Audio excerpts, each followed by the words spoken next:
Lo que pienso traerle a ustedes en el día de hoy no es fácil.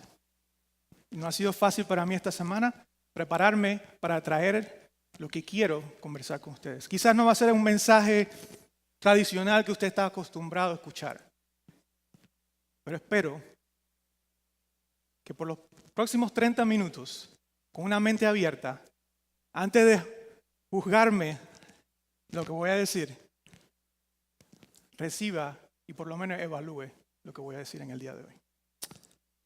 En el día de hoy marca un día histórico en este país. 15 años de los eventos de septiembre 11. Un evento que cambió el transcurso del mundo y cambió la perspectiva de este país y el transcurso de este país. En los últimos 15 años, meditando lo que ha pasado, muchas cosas han cambiado en este país y en el mundo entero. En los últimos 15 años se ha intensificado la persecución en la iglesia a través del mundo. Y también la actitud de este país hacia la iglesia ha cambiado y sigue cambiando.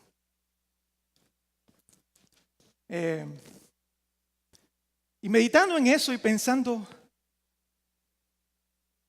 ¿qué será de nosotros en 15 años en el futuro? ¿Dónde vamos a estar? La iglesia en este país y nuestra iglesia. ¿Qué tipo de iglesia vamos a hacer? ¿Qué tipo de iglesia vamos a dejar a la próxima generación? A nuestros hijos, a los jóvenes, que muchos ya están listos para tomar las riendas del liderazgo. Y esa es una pregunta que debemos hacernos y que toda iglesia en este país debe hacerlo. Los tiempos no se van a hacer fáciles. Las cosas han cambiado. Las reglas del juego son diferentes en el tiempo que vivimos en el día de hoy. Y estudiando en el Nuevo Testamento, meditando en qué tipo de iglesia yo tengo la visión de ver en 15 años, dejando a mis hijos, a sus hijos, a mis nietos posiblemente. Llegué a identificar ciertas marcas que son para mí primordiales para una iglesia modelo.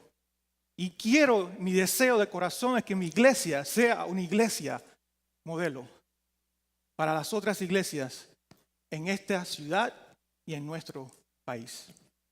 Basado en 1 Corintios capítulo 12. Y la primera pregunta que quiero hacer aquí, y si lanzo esta pregunta y dejo que ustedes quizás lo escriban o abiertamente lo digan en una frase, ¿qué es la iglesia? ¿Qué es la iglesia? Estoy seguro que posiblemente tengamos 10, 15, 20, 30, 40 respuestas totalmente distintas o a lo mejor respuestas que se complementan las unas con las otras.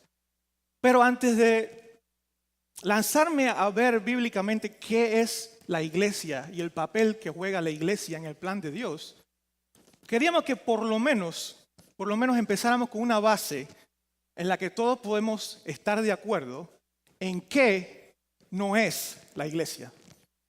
¿Qué la iglesia no es? Como dije, posiblemente usted no esté de acuerdo con muchas de las cosas que voy a decir hoy, pero espero que por lo menos en esto sí estemos de acuerdo. La iglesia no es un edificio. Yo espero y anhelo y creo que puedo tener un consenso en todos ustedes, el 100% de que la iglesia no es este edificio. La iglesia no es este stage, la iglesia no es el púlpito, la iglesia no son los salones de abajo, esa no es la iglesia. La iglesia no está compuesta por edificios, por ladrillos, por columnas. La iglesia no es un edificio. Otra cosa que pienso y anhelo de corazón de que estamos de acuerdo es que la iglesia no es un club social. La iglesia no es un lugar donde venimos a hacer amistades, a entretenernos, a pasarla bien, a que mis hijos tengan cosas que hacer en el fin de semana, durante la semana, actividades extracurriculares. Ese no es el papel de la iglesia en el plan de Dios. Sí, en la iglesia encontramos amistades. Sí, en la iglesia nos conectamos con hermanos en Cristo. Pero el papel principal, la misión de Dios para la iglesia no es ser un club social. La iglesia no estaba aquí para entretenerlo, para entretenerme a mí, para entretener a mis hijos o a los jóvenes. La iglesia no es un grupo de personas perfectas. Quiera Dios que todos podamos estar de acuerdo en esto también. La iglesia no está compuesta por gente que son superiores a aquellos que están afuera. La iglesia está compuesta por gente perdonada por Cristo. Y quiera Dios que ese sea el consenso de nuestra iglesia.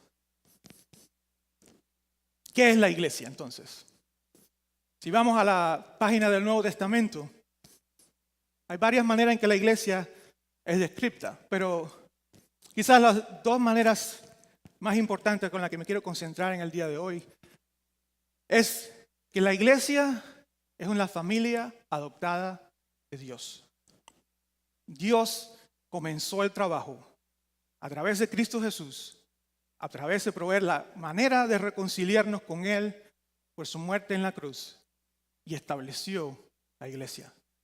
Y nos adoptó como sus hijos, aquellos que profesamos fe. Otra manera que encontramos también en el Nuevo Testamento, ilustrada, en varias de las cartas del apóstol Pablo y en otros libros del Nuevo Testamento, es que la iglesia se describe como el cuerpo de Cristo. Cristo no está con nosotros físicamente ya más, hasta el día que Él regrese.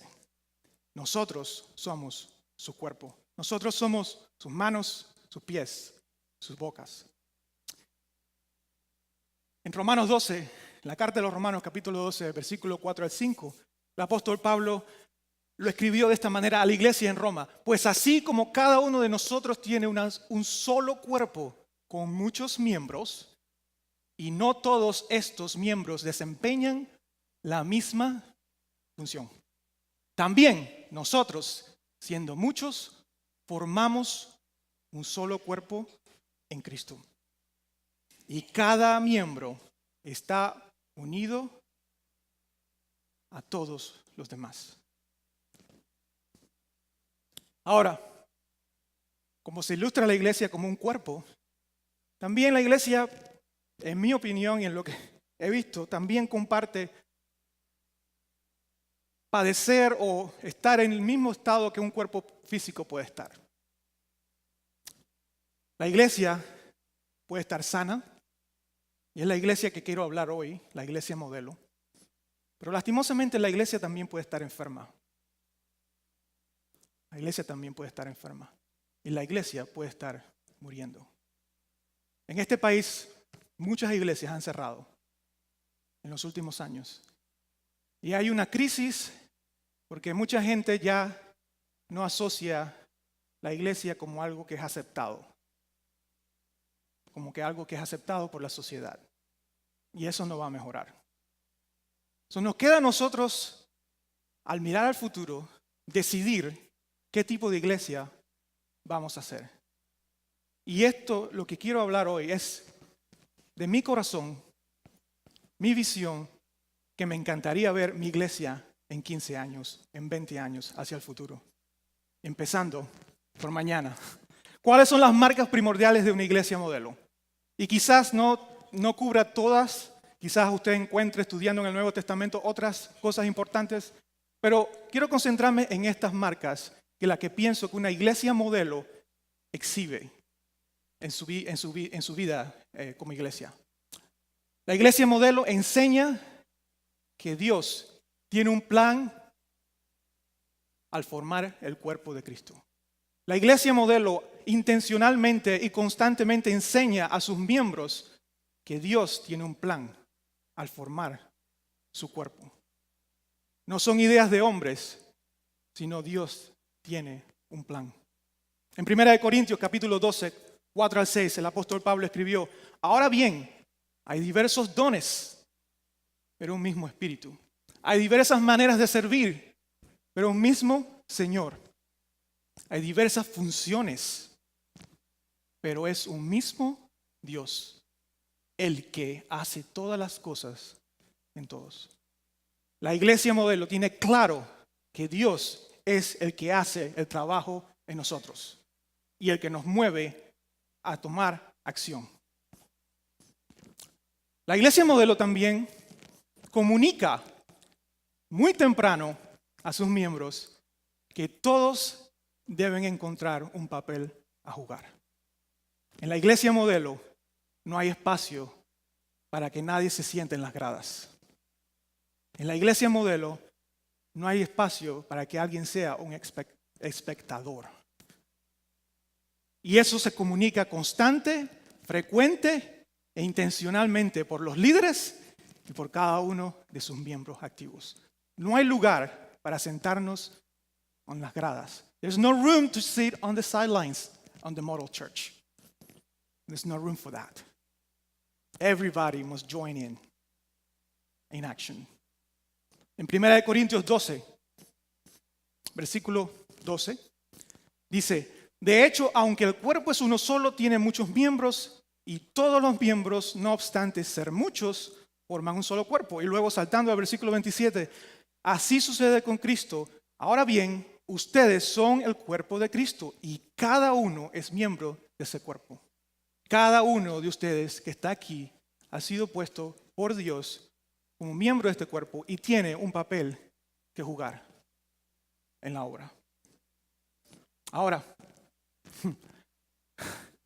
la iglesia modelo se organiza de una manera que mueve a la gente de los asientos a la acción. No hay lugar para que nadie se quede en las gradas, pero la iglesia modelo se organiza bien. La iglesia modelo se organiza de una forma eficaz que mueve y ayuda a la gente a moverse del asiento a la acción. En 1 Corintios, seguimos en el capítulo 12, versos del 15 al 20. Dice, si el pie dijera, como no soy mano, no soy del cuerpo, no por eso dejaría ser parte del cuerpo. Y si la oreja dijera, como no soy ojo, no soy del cuerpo, no por eso dejaría ser parte del cuerpo. Y saltamos a la parte donde dice, Dios colocó a cada miembro como mejor le pareció. Si todos ellos fueran solo un miembro, ¿qué sería del cuerpo? En la iglesia modelo no hay lugar para que nadie sienta que no pertenece. Pues porque no es ojo, porque no es oído, porque no predica, porque no enseña, no tiene nada que hacer. Porque no tiene el don de cantar o de tocar un instrumento, no tiene un papel a jugar. En la iglesia modelo no hay espacio para eso. Los líderes, las personas activas, intencionalmente comunican esto a aquellos que quizás están luchando con esta idea, con esta duda en sus vidas. También vemos en el versículo 21 y 22 que Pablo reversa el rol y dice, el ojo no puede decirle a la mano, no te necesito, ni puede a la cabeza decirle a los pies, no los necesito. Al contrario, los miembros del cuerpo que parecen más débiles son indispensables. En la iglesia modelo no hay lugar para arrogancia. En la iglesia modelo no hay lugar para que un líder, un pastor, un maestro diga que no necesita a otros miembros. En la iglesia modelo todos son importantes. No hay nadie más importante que otra gente. Cada miembro tiene su lugar. La iglesia modelo tiene una estrategia que favorece a las personas más que a programas y puestos. En la iglesia modelo está compuesta por líderes puestos por Dios en ese lugar para organizar, para tener estrategia, para tener una visión. En Efesios 4, versos 11 y 12, y luego en el verso 16 escribió el apóstol Pablo, él mismo, hablando de Cristo, constituyó a unos apóstoles, a otros profetas, a otros evangelistas, a otros pastores y maestros, a fin de capacitar al pueblo de Dios para la obra de servicio, para edificar el cuerpo de Cristo. Y luego dice, Por su acción, la acción de Cristo, todo el cuerpo crece y se edifica en amor, sostenido y ajustado por todos los ligamentos, según la actividad propia de cada miembro.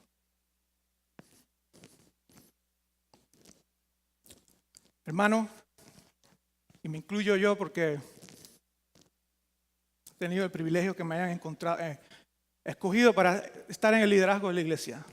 Hermanos líderes, tenemos una responsabilidad muy grande ante Dios.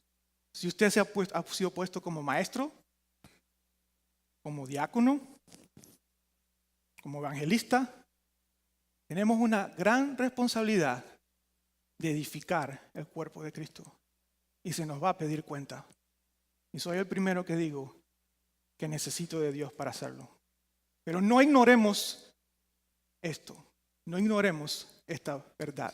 En la iglesia modelo se enfoca en la gente, no en actividades, no en programas. Los métodos cambian, los tiempos cambian. El evangelio sigue siendo el mismo. La iglesia modelo sabe adaptarse, es flexible, se evalúa a sí mismo, entiende aquello que da fruto y aquello que no da es cambiado. Tradiciones, preferencias, gustos no tienen lugar por encima de la gente, de las personas, el llamado a alcanzar y llevar gente a un crecimiento en Cristo Jesús. La iglesia modelo está enfocada en multiplicación. La iglesia modelo intencionalmente invierte y prepara a futuros líderes, pastores, maestros, evangelistas, siervos, misioneros. En la iglesia modelo, si usted escoge el budget, usted sabe en qué invierte. Es claro, no hay duda que es importante para una iglesia modelo. Haciendo discípulos que hacen discípulos. La iglesia modelo no se preocupa ni tiene miedo de enviar a la gente afuera porque vamos a perder a este que predica bien, o aquel que enseña bien, o aquel que canta bien. No. La iglesia modelo está concentrada en multiplicación. Si enviamos a alguien al otro lado de la ciudad y otra iglesia nace, gloria a Dios. Si enviamos a un joven, lo capacitamos y lo enviamos a otro estado, gloria a Dios. A otro país, gloria a Dios. La iglesia modelo no reina el miedo. No importa el tamaño, el número no es lo importante. Pero la iglesia modelo demuestra fruto de multiplicación. Demuestra fruto de que la próxima generación es importante. En la iglesia modelo hay una conexión de las generaciones. Nosotros los adultos, ya me considero adulto, voy a cumplir 40, intencionalmente invertimos en la vida de los jóvenes. Ellos son el futuro y el presente. Intencionalmente los conectamos con ellos, buscamos orar, ser mentores de ellos. En la iglesia modelo no existe una brecha entre las generaciones. La iglesia modelo sabe quién es. La iglesia modelo sabe qué tipo de iglesia es. Lo tiene claro. La iglesia modelo se autoexamina en todo. No tiene miedo a hacer las preguntas difíciles. No tiene miedo a constantemente examinarse a sí mismo. La iglesia modelo sabe en el área en que es fuerte y sabe en el área que es débil. Y la iglesia modelo tiene la valentía, guiados por el Espíritu y por Dios, de mover recursos a donde sea necesario, especialmente en las áreas donde es fuerte, donde más fruto se está viendo. Y aquello que es débil, aquello que distrae, tiene el coraje y el valor de echar a un lado. La iglesia modelo tiene una visión y una misión clara. Déjame repetir eso de nuevo. La iglesia modelo tiene una visión hacia el futuro y su misión clara. I'm going to say it in English too. I want this to be very clear. This is very important. A model church has very clearly defined its vision and its mission. There's no doubt in anybody, especially the leadership, of where it's going and what its mission is. Está preparada al saber eso, a tomar decisiones difíciles, de decir, esto no encaja en la visión. Lo que no encaja en la visión no se hace. It knows his vision and his mission. It doesn't get distracted. It knows this doesn't fit my vision. It might be good. It might be good.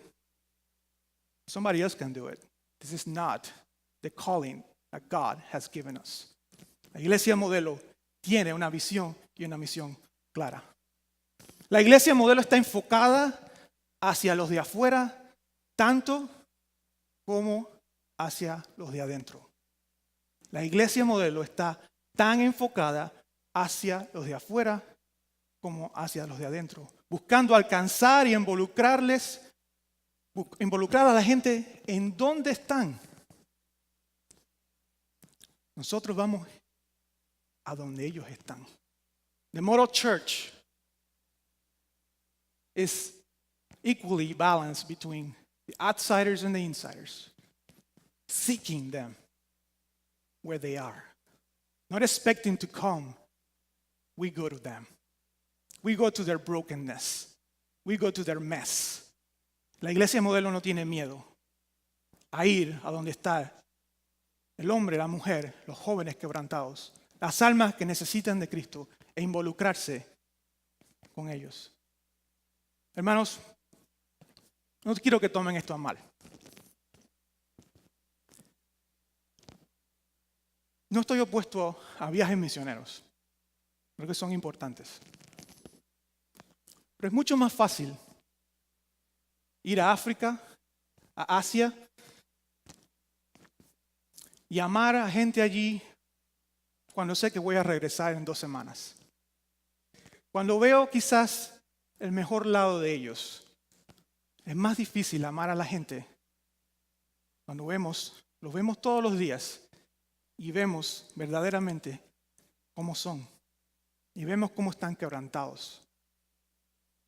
I want to say that in English too. It's a lot easier, and I'm not opposed to mission trips, but it's a lot easier to go to Africa and Asia and love on people for a week or 2, and then I come back. It's a lot harder to love people here in their mess, when we see their worst, when it's not pretty, when it's not smelly. It's a lot easier. It's a lot harder to do that. Pero la iglesia modelo se enfoca hacia afuera. Se enfoca en alcanzar a los que están perdidos. En 1 Juan 3, 17 al 18, el apóstol Juan escribió: si alguien que posee bienes materiales ve a su hermano que está pasando necesidad y no tiene compasión de él, ¿cómo puede decir que el amor de Dios habita en él? Hermanos, y ahí está la advertencia: no amemos de palabra ni de labios para afuera, sino con hechos y verdad. El Señor Jesús, hablando a sus discípulos, contándoles de su venida gloriosa en Mateo 25, dijo, no voy a leer el verso completo, pero quiero que lo vean. Dijo, cuando el Hijo del Hombre venga en su gloria, hablando del mismo, cuando el Hijo del Hombre venga en su gloria, se sentará en su trono.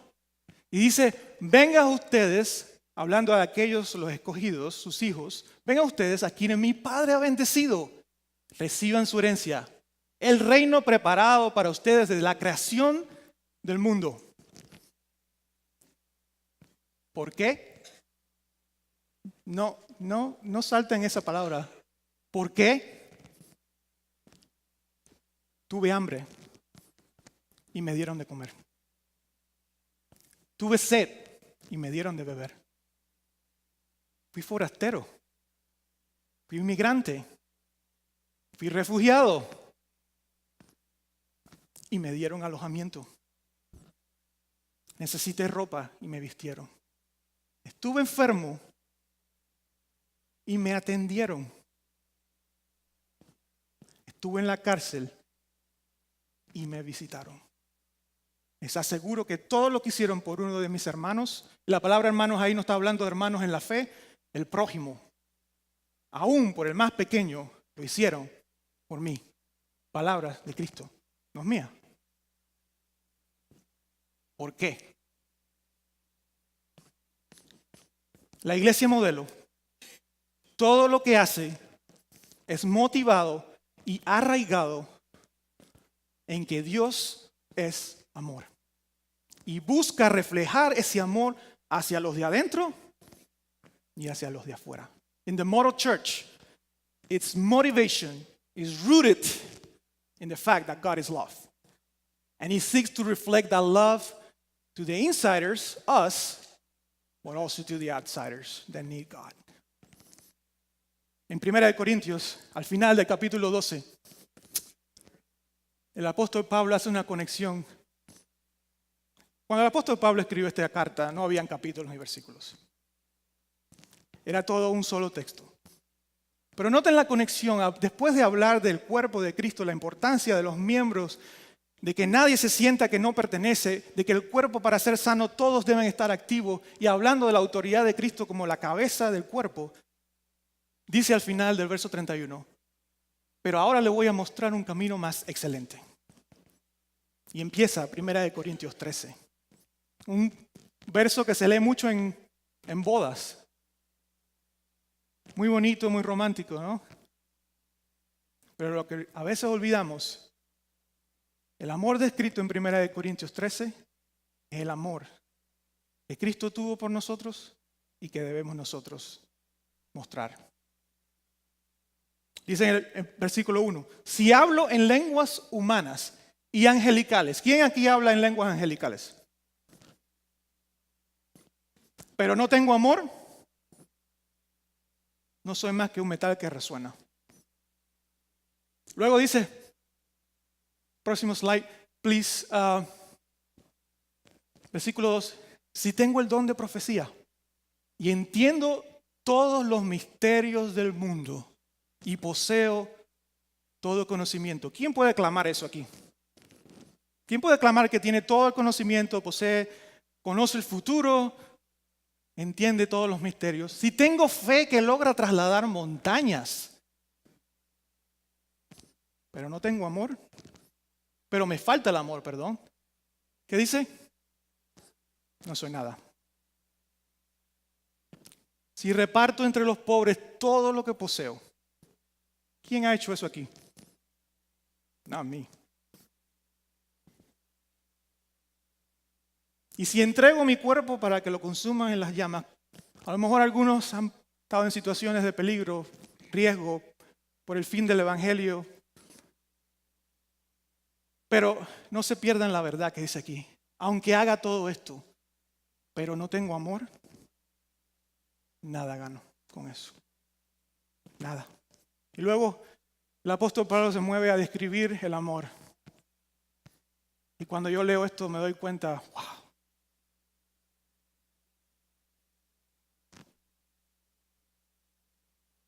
No soy nada.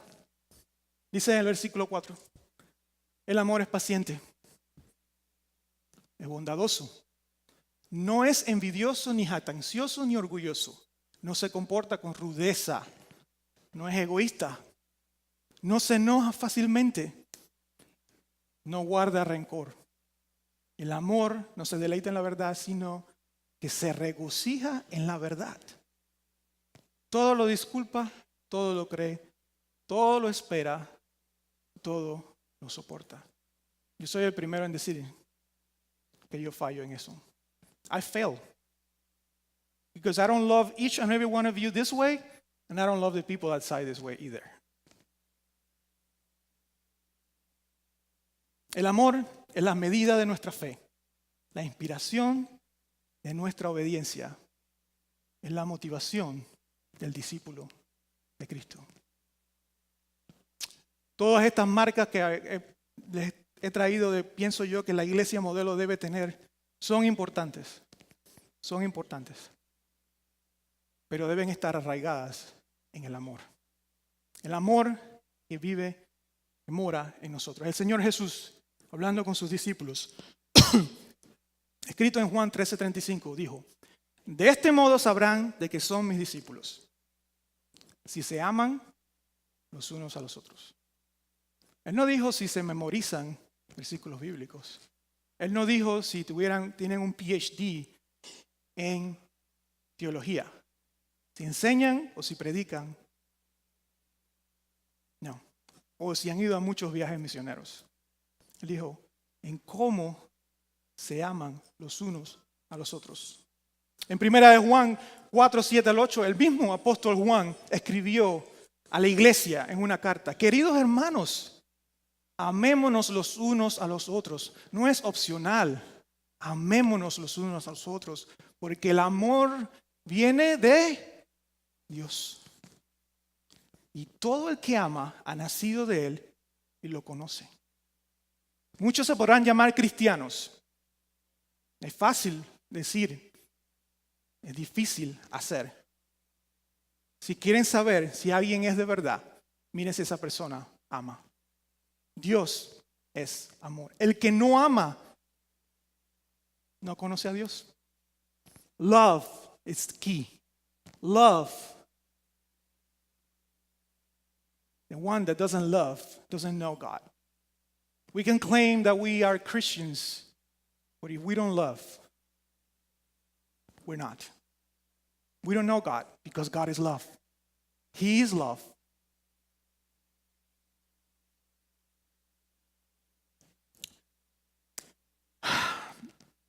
Quiero dejarles con unas preguntas que para mí son bastante difíciles. Para mí fueron difíciles preguntarme a mí mismo, pero creo que es importante que no evitemos hacernos preguntas difíciles. Si queremos tener una visión de una iglesia que se mueve hacia el futuro, si queremos obtener la visión que Dios tiene para nuestra iglesia y en 15 años mirar atrás y ver las cosas que Dios hizo, no debemos tener miedo a hacer preguntas difíciles. La primera pregunta, ¿nos amamos con el amor de 1 Corintios 13? Si somos honestos, amamos a nuestros hermanos con el amor de 1 Corintios 13. Si verdaderamente amamos o declamamos que amamos, estamos dispuestos como iglesia ahora hablando a sacrificar lo que sea necesario para cumplir su misión. Amamos a la iglesia y la obra, la misión y la visión que Dios nos ha dado lo suficiente para sacrificar aquello que sea necesario para cumplir esa misión. O vamos a aguantar nuestras preferencias, nuestros gustos, nuestras tradiciones, lo que a mí me enseñaron, o estamos dispuestos a sacrificar aquello que sea necesario, menos el evangelio, déjenme aclarar, por amor, motivado por amor, por deseo de cumplir la misión que Dios tiene para nosotros. Amamos a nuestra comunidad alrededor, lo suficiente para ir a ellos. Amamos a la comunidad alrededor, lo suficiente para ir a ellos. Do we love our community enough to go where they are? Todos los domingos yo manejo 40 minutos, entro al parqueo, venimos aquí, alabamos, enseñamos, salgo. Y me pregunto, ¿qué marca o huella estoy dejando yo en la comunidad alrededor de nuestro edificio? Si esta iglesia mañana cerrara sus puertas, Dios no permita, se quema el edificio y nos tenemos que mudar. La comunidad alrededor, en Decatur, en Avondale, en Clarkston, ¿se va a dar cuenta que no estamos aquí? ¿Nos va a extrañar? Y yo entiendo, hay muchas pero. El lenguaje, una barrera, la cultura. Entiendo. No tengo la respuesta, no clamo tener la respuesta. Pero sí les pido que miren alrededor, en la comunidad, y se pregunten, nuestra iglesia, al tener este edificio aquí, está dejando una marca en nuestro alrededor. Una marca en la comunidad, en la vida de hombres y mujeres y niños que están padeciendo, están sufriendo. They're brokenhearted. Do we care? Do we love our community enough to get involved?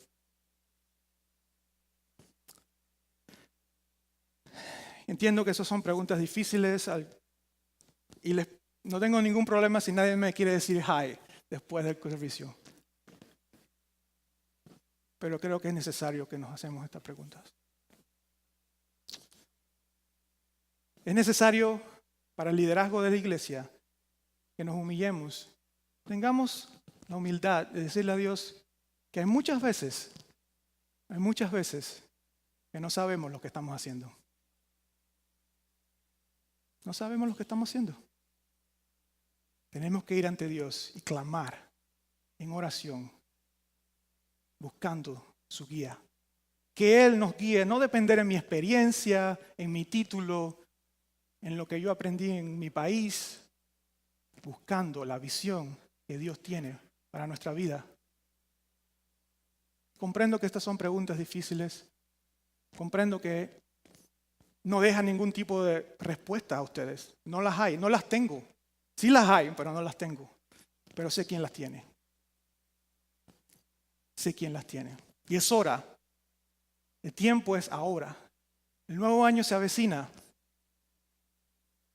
Nuevos líderes se van a tratar de nombrar.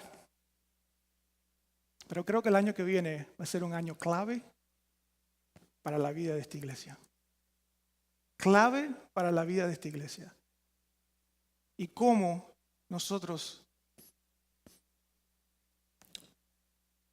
cambiamos nuestra mentalidad o busquemos de Él va a determinar el futuro. Va a determinar el futuro. Padre, yo entiendo, Señor, que nadie le gusta escuchar a veces preguntas difíciles. Sé que nos gusta venir aquí, cantar, salir gozosos. Pero Padre, entiendo, Señor, que tú pusiste esto en mi corazón.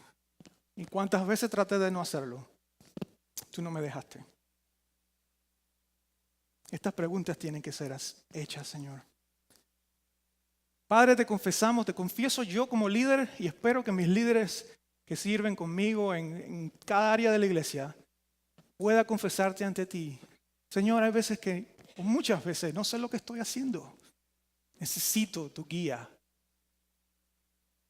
Ayúdame a no depender en mi experiencia, en mi conocimiento, en la experiencia de otro, en el método de aquel o cual. Ayúdanos como iglesia a doblar rodillas, Señor, y humillados ante ti, clamar, es decir, Señor, úsanos, Padre. Estamos dispuestos. Pon en nosotros tu amor para con nosotros y para aquellos que están afuera, necesitados de que cumplamos la misión que tú nos has puesto como iglesia. Expandir el evangelio. Alimentar a aquel que no tiene. Visitar al preso. Visitar al enfermo. Oh, Father, we need you, God. We need you. Help us, God. This is the responsibility of all of us. Esta es la responsabilidad de todos nosotros, no de Samuel Alemán. We all are going to be held accountable for it. Todos vamos a tener que dar cuentas por eso.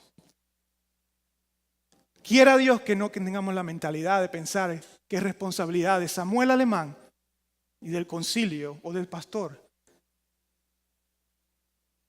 We all are going to be held accountable. Es tiempo de despertar, iglesia. El tiempo es corto. Los tiempos son difíciles. Ya no va a ser fácil ser cristiano. ¿Nos vamos a preocupar por seguir buscando volver a la grandeza de América? Are we going to worry about making America great again? Cuando tenemos un reino que ya es grande. We have a kingdom that is great.